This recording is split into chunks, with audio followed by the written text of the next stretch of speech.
សូមគោរពជំរាបសួរដល់អតិថិជនទាំងអស់គ្នាថ្ងៃនេះខ្ញុំមានកិត្តិយសសូមបង្ហាញអំពីប្រភេទផ្ទះវិឡាតូល Rich Villa នៅក្នុងបុរីវិមានចល័យជាមួយនឹងការ decor យ៉ាងស្រស់ស្អាតនៅផ្នែកខាងក្នុងរបស់ផ្ទះវិឡាតូល Rich Villa សូមរីករាយទស្សនាទាំងអស់គ្នា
បុរីវិមានចរណៃមានលក់3ប្រភេទផ្ទះសម្រាប់ប្រភេទផ្ទះអាជីវកម្មផ្ទះវិឡាតូលនិងផ្ទះវិឡាភ្លោះ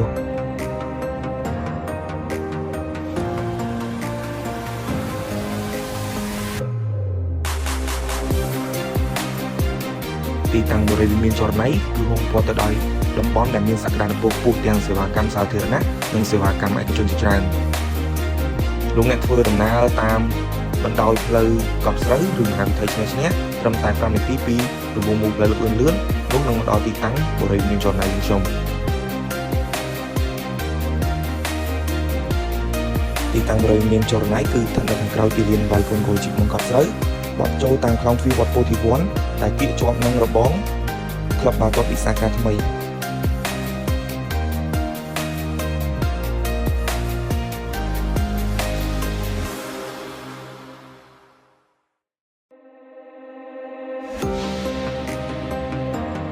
ហើយអ្វីដែលសំខាន់បង្កលក្ខណៈងាយស្រួលក្នុងការរស់នៅសម្រាប់ក្រុមគ្រួសាររបស់លោកអ្នកនោះគឺសេវាសាធារណៈនិងសេវាកម្មឯកជនជាច្រើនដូចជាធនាគារសាលារៀនផ្សារទំនើបមន្ទីរពេទ្យរួមទាំងកន្លែងផ្ដល់នូវសេវាកម្មផ្សេងៗទៀតជាច្រើនគឺនៅគៀកនឹងបុរីវិមានចរណៃតែម្ដង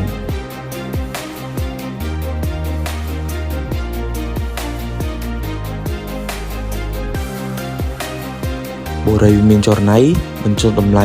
$30,000សម្រាប់ប្រភេទផ្ទះវិឡាតូលហើយអ្វីដែលសំខាន់គឺយើងមានការកាត់ប្លង់រឹង free ជូនដល់អតិថិជន 100% ដែលឥតគិតថ្លៃផងដែរ